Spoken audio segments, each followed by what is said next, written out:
Moving on to our next game as we continue with more of the action for PBA 3x3. Lakas na tatlo. Let's call in these two teams, starting off with Meralco Bulls. From Bacolod City, Jersey 0, Tonino Gonzaga. From Cebu at number 7, Alfred Batino. From Guagua, Pampanga at number 9, Dexter Michael. From Cebu at number 15, Joseph Sanolita. Coach of the Meralco Bulls, Coach Patrick Brown. Next cross forward, Master Sardines Fishing Champ. From Patelos at number 14, Decoy Lopez. From Lawag City at number 15, Chef Abilionar. From Quezon City at number 16, Jarek Hay.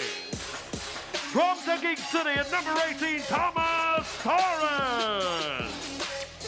Coach of Master Sardines Fishing Champs, Coach Hubert De Los Santos. Our officials for this game, Bing Oliva and Roldan Johnson. We're getting closer and closer to finding out who the big three teams. 5v5 has always been the dream, but the growth in 3x3 is too exciting to pass up. Ito nga ang sinabi ni Tonino Gonzaga when I asked him why he decided to stay in 3x3 despite having the opportunity to sign up in the draft sa 5v5. He shares that it took him 2 weeks to finally make that decision, but in the end, it was the experience of being one of the pioneer players and seeing the game grow even more that made him stay. Kaya naman now that we are going into the quarterfinals, expect that Tonito will be showing his love for 3x3 to fuel him further into this leg. And since his team finished as champions in leg 2, sabi nga ni Tonino, he will just let the game come to him. He will be the one to adjust to his teammates kasi tama naman ang ginagawa ng kanila. Gentlemen, back to you. Salamat, Eileen. That was Eileen Shi, the third member of our broadcast for today. Itong si Tonino Gonzaga, Jolly, pinag-usapan natin yan even before the coverage. Kasi, siyempre, expected siya to go into the 5-on-5 draft to be part of the latest crop of players. Pero yung sinabi niya, being a pioneer dito sa 3x3 will also do well for yung legacy niya dito. Obviously enjoying himself dito sa 3x3 pero tama yung sinabi mo. And yes, we were talking about it. Pangangatawan pang PBA 5-on-5, di ba? That's about 200 pounds. He's quick, he can shoot. Pero yeah, let me make something of my stint dito muna sa 3x3, sabi ni Tonino. Master Sardines trying to upset yung defending champions natin dito, yung Meralco Bulls 3x3. Itong Master Sardines, 12-seeded sila going into this particular leg. And obviously, grabbing improvement nila being here in the quarterfinals. Being here alone, Paolo, di ba? It's already an improvement para sa kanila. Pero I would say an overwhelming advantage sa win. Tinaman naman yung screen na yan. Dexter Michael, napakalapad ng katawan. Mabuti na lang itong si Jeff Abilionar, medyo parang mga 200 pounds din. Siya magiging katapat nitong sila Alfred Batino and Michael. In terms of size, grabe yung matchup nitong dalawa. The smallest person on the floor, si Tommy Torres, will make up for it with his handles like that, driving past Michael. The reverse, no good. The scoreless here between the two very early on. That's correct. Perimeter game also has to be high percentage para sa kanila. Joseph Sedoripa will be the smallest on the Meralco Bulls squad, pero patak din eh. Malaki din ang katawan. Ang tibay din nun eh. Sabi na gets the first bucket, pero sabi ng referee, hindi pa ata na-clear. Hindi pa ba na-clear? Oo. So yun, inaayos yun. Klaro yun, as Jeric Teng will come in for Master Sardines. Well, we will make that clear to our listeners, no? Kailangan 2 feet nasa labas po nung arko, nung 2-point line. Kailangan hawak niya yung bola and then attacking or you can take a shot na. Yun po yung pag-clear ng bola. Lapit from Alfred Batino that time, Pao. Itong Meralco Bulls, I think masasabi natin ang pinaka-consistent na team dito sa 3x3. Apart from them and for the earlier conferences, it was yung Limitless App Masters din. Pero dito, with the relatively unchanged lineup, there were a few changes throughout the last conference. Pero itong Meralco showing everyone what it takes to excel as they get the first point here. Yeah. Grabe, low-scoring game to so far. Again, ang mga beyond 2 minutes na tayo dito as we take a look at the first bucket here, how Meralco got it. Master Sardines just also recognizing na, di ba, they really have to make stops against, you mentioned, champions po ito ng leg number 2, kaya everybody is worried about them. Tonino Gonzaga, binigay kay Batino. Batino, tawag ng play. 5 seconds on the shot clock. Tonino Gonzaga loses his footing. In-attack si Tommy Torres. The drive-by and the bucket. Yung sinasabi natin, di ba, despite that yung kanyang heft, ang bilis, very explosive, going to the basket. Tonino Gonzaga, ganda ng kanyang basket. Tommy Torres. No Si chance, Marquez. no chance in the world si Thomas sa ilalim against Marquez. Jerick Teng gets the foul from Tonino Gonzaga. Ito si Jerick Teng, everyone recognizes him as the shooter from USC that really lit it up. PBA career didn't pan out the way that he wanted to, but he's trying to find his way back here. Panorin natin to, yung drive ni Tonino Gonzaga. Alam mo, I'm just thinking all Meralco balls have to do is respect itong Master Sardines. Huwag sila mag-relax. Play as hard as they always play. Kasi pag nag-relax, nagkakaroon ng mga problema. It looks like Master Sardines are very, very intense dito sa larong ito. So huwag lang silang magkumpiyansa. Tonino Gonzaga misses the jumper. Scoreless pa rin ang Master Sardines until now. Yung mga plays na ganon, kailangan ni challenge si Alfred Batino yung mga 2-point shots itong si Jeff Avillonari. Hit one na. Tonino Gonzaga got a player up in the air but they avoided the contact. Jerick Teng with the rebounds. Avillonari sa loob ulit. Natak si Batino. Uses his body, gets it to fall. And we mentioned that earlier. Siya lang, tingin ko, sa kupanan ng Master Sardines, ang pwede gumawa niyan against Batino and Marquez. Probably John Decoy Lopez from time to time. Teng off the mark. Ito naman si Tommy Torres with the offensive rebound, extending the possession. Attacking again, Sedorifa, but Sedorifa, good footwork to stay in front of the of the attackers. Batino, wala pa rin. Again, low-scoring game between these two. Pupunta na tayo sa kalahati ng ating laro. Of course, these are 10-minute games. 5 minutes and 45 na po short ang 2-pointer ni Jeff Avillonar. Well, right now, kasi low-scoring yung game, hindi ko alam kung masasabi natin na good defense from both teams or poor offense from both. But at the moment, wala pang rhythm. Wala pa. Na to. Tonino Gonzaga on the attack. Again, kitang-kita natin yung value ng kanyang malaking pangangatawan. Binangga si John Lopez sa ere. Yung control and the nice finish magmula kay Gonzaga. Ganon din. Jerick Teng, nice control on that finish. Pero makita mo yan, nahirapan siya kay Gonzaga eh. That heft, that size, that strength. Pao, I always say this about the 3x3 game. Yung mga tiki-taki fouls, hindi na tinatawag ng mga officials natin. They let the players play. I like it na gano'n ang ginagawa ng officials. It has to be a glaring, hard foul bago sila pumito. Tama ka dyan. Dito sa 3x3, expect to be touched. Kasi grabe naman talaga. Rugged 3x3 basketball ang ating napapanood. Yan. Ayun. Foul yun. Obvious foul. Hinataw eh. Next, Marquez will get a free throw dito. Third TV timeout muna tayo. 4-3, Master Sardines up by 1. It is a battle of attrition. Panoorin natin to, yung pag-atake ni Tonino Gonzaga. And then, syempre yung counter dito ni Jerick Teng. Yung sinasabi natin eh. Naramdaman niya, nahataw din siya. Jerick Teng, there was contact. Pero again, di ba, hindi na itatawag yung mga, di ba, the tiki-taki fouls na sinasabi natin, minor contact. Officials will let them continue to play. Master Sardines trying to take down the defending champs, the Meralco Bolts 3x3. Grabe, 4 minutes and 47 na lamang ang natitira. We are at 4-3. I think this is the lowest scoring game I've seen.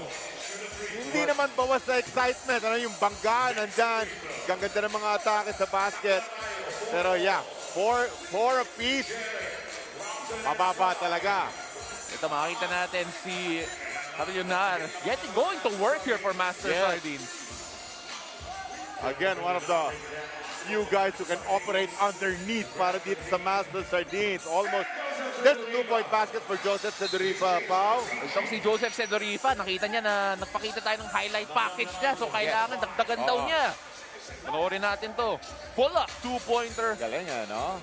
Side step 2. Konting-konting spasyo lamang ang kailangan ni Joseph Sedorifa to launch yung kanyang mga long bombs. His 2-pointers. Meralco now up by 1, 4:17 left here. At alam naman na natin na napakabilis yung scoring dito sa 3x3. So it could go up very quickly. Maikes looking for options. Sedorifa, another 2 from the other side. Back-to-back 2-pointers magmula kay Sedorifa. Solely a 3-point lead para sa kanila. So si Sedorifa now leads the scoring for Meralco with 5. His second 2-pointer. Bang! Solid. Just turning themselves into a solid unit. The Meralco Bolts. Avillonar is the only one scoring here for Master Sardines, apart from 1 point from Jeric Teng. Master Sardines need to find a way to get offense from everyone else. Ngayon na nakaupo si Avillonar. Try to set up quickly itong si Thomas Torres also. We know what damage he can do from the perimeter, di ba? Right now, Sedorifa taking advantage of yung size advantage. Yes. He feels mouse in the house. Si Thomas Torres against him. Holding foul against Sedorifa. At Meralco, up by 4 here. Panoorin natin ulit ito. May mismatch doon. Nakita ni Sedorifa. Pangga ng konti for space. Joseph Sedorifa getting the job done. Total of 6 points para kay Sedorifa. May isa pang foul against Sedorifa, it looks like, on Jeric Teng. Holding foul, sabi ng referee. I like the fact that he's a physical, rugged guy. On top of his, di ba, ang galing niya sa scoring. Can attack the basket. He showed us some nice 2-pointers. Pero hindi rin siya, he's a no-nonsense defender, di ba? Talagang he's in your face. Minsan a little too much, a little too aggressive, kaya sinatawagan ng foul dyan. Kaya may free throw itong C. Much needed points here for Jeric Teng and the rest of the Master Sardines. So may isa pang free throw. Oo, 5 team fouls para dito sa Meralco Bolts and the Master Sardines. Sedorifa. Maikes. Hindi kay Sedorifa. May little parang personal rivalry ngayon si Sedorifa at si Jeric Teng. Nakita natin kanina. And shot clock violation muna bago yung foul, sabi ng referee. Pwede makapag-capitalize ang Master Sardines sa 5 team fouls na yan, no? Try to get one more foul in the next game pa. Puro 2 free throws na.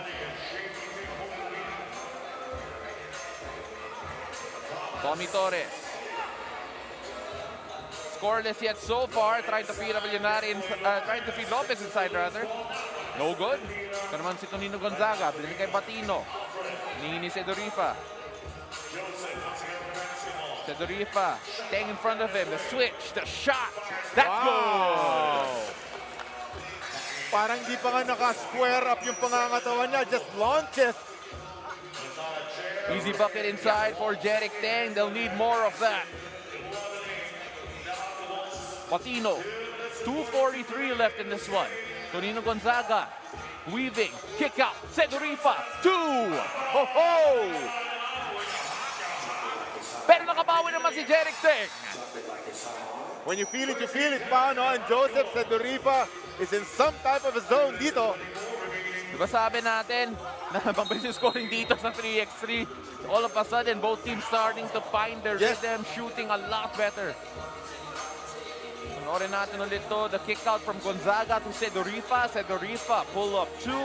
Gets that to fall, but literally seconds later, nakabawi naman si Jeric Teng. Understanding it's a very quick game, di ba? So Jeric Teng, atake kaagad. 4-point lead dito para sa Meralco. Tommy Torres operating the pick and roll. He has to be mismatch here. Drives past Marquez, but misses the lay. Sayang. Able to use his quickness. Nakakikita niya ang ring. Nakakakuha ng puwang doon. Just unable to finish is Thomas Torres. 14-10. Bola ng Master Sardines.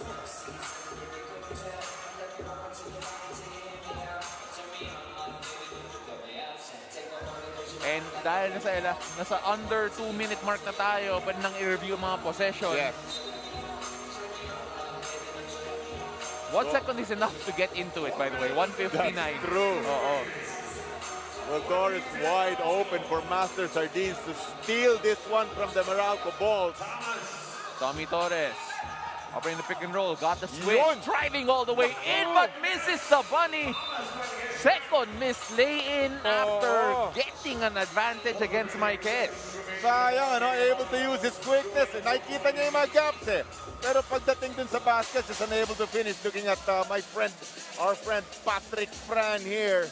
Of course, coach of the Meralco Balls. 10. Backs up against Batino. Batino right in front of him. Kay Lopez. 2 seconds on the shot clock. Easy bucket inside. Yeah. Big lineup here for Master Sardines. Pwede lang i-milk yun, no? Decoy Lopez against Joseph Seduripa. Of course, Lopez bigger than Joseph. The foul will be on Jerick Teng. No offensive foul against Meralco. Excuse me. Foul against on Batino, it looks like. Panoorin natin to. Yan, oh. Nawakan niya yung kamay ni okay. Jerick. Maklatch niya. Okay. Teng. 3-point lead for Meralco. 1:20 left in this one. Going to work inside. Javier gets the foul, and they'll shoot a couple. I love the reaction to Nino Gonzaga. He cannot believe na natawagan siya ng foul doon. Pero maganda yung parang up and under move ni Jeff Avillonar. Unable to get the basket. Meron siyang very important free throw dito para maibaba ng one possession ball game. Avillonar Sorry, 2 gets free that. throws, yeah. So 2 free throws after you pass once that you get to the 7th Yes. foul mark. Yan po yung mga rule set natin dito sa 3x3 as Avillonar gets both to fall. All of a sudden, 1-point game. Everything to play for here. Itong Meralco, they'll tell themselves they've been here before. Master trying to put the champs down. Foul against Avillonar, the 5th foul on the Master Sardines. The battling for position, Alfred Batino against Jeff Avillonar. A 1-point ball game, just how we like it. Anybody's ball game. Gonzaga, the kick out. Sedurifa. Binigyan Batino. Sedurifa again. 4-2. Yes! Wow! Great recognition coming from Alfred Batino. And great hustle there coming from Batino. Almost destroyed the LED. I will not be surprised. That's 225 pounds. Panoorin natin to. Yung Ang ganda, di ba? Talagang parang yung mando. na-screen niya wide open for that basket. Yup, was Joseph Seduripa. 3-point game. Avillonar. Di makabawi ng dos. And Batino had his foot on the line. 40.6 left. Knockout na po ito. This is the quarterfinals. Whoever wins, on to the semis na po yun. May mga nag-aantay na po sa kanila ng dalawang teams yun. So there was a momentary advantage para sa Master Sardines, but then unable to get it into the post quickly enough. May konting review po tayo dito on the possession. Pero buhay pa yung Master Sardines. Yeah. 12 seconds lang yung mga shot clock natin dito. So you have at least 2 possessions left. Correct. 3 points, bali 2 possessions po yan dito sa 3x3. Pero 34.4 pa ang natitira. Titignan natin ulit to. Sumundot si Dex Marquez. Sumundot si Marquez, pero nakawakan ba, nadaplisan ba ng Master Sardines?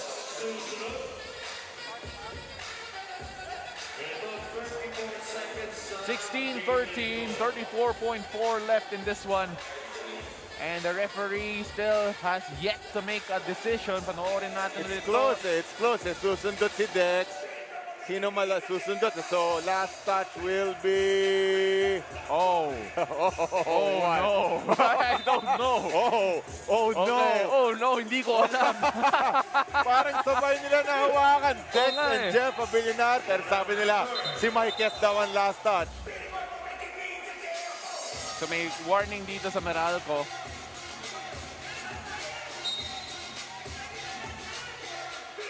Derek Teng on the attack. Working on Sedorifa. Can't make the bunny. Gets the rebound, gets that to fall. One possession ball game here. 22 seconds left. Derek Teng with a nice 7 points para sa Master. Sedorifa 4-2. Could have been the dagger. Teng. Lopez on the attack. Misses the lay-in again. And that has been the story of Master Sardines. How many looks at the bucket from lay-ins that they missed, did not take advantage of. Well, the thing about that, it's only 1 point. Diba yung lay-in sana. Pero tulad ng sinabi mo, pag pinagsama-sama yung mga atake ni Thomas Torres, yung atake ni Decoy Lopez na yun, they would have had a better chance, no, Pao? Pero eto po, Meralco will advance to the semis. Sedorifa with 12 points, Gonzaga with 2, Marquez and Batino had 1 each. And of course, yung best player game natin sa top scorer, si Joseph Sedorifa, big buckets in big time. He was on fire, my friend. 12 big points para dito sa scorer ng Meralco Bulls na si Joseph Sedorifa. Samahan pa ng 4 rebound si Joseph. Of course, led the Meralco Bulls in rebounding as well. At ano mo, shooting niya from beyond the arc. 5 of 7. Lahat ng mga dos Grabe. ng Meralco galing kay Joseph Sedorifa. They move on to the semifinals rather, after taking down the Master Sardines.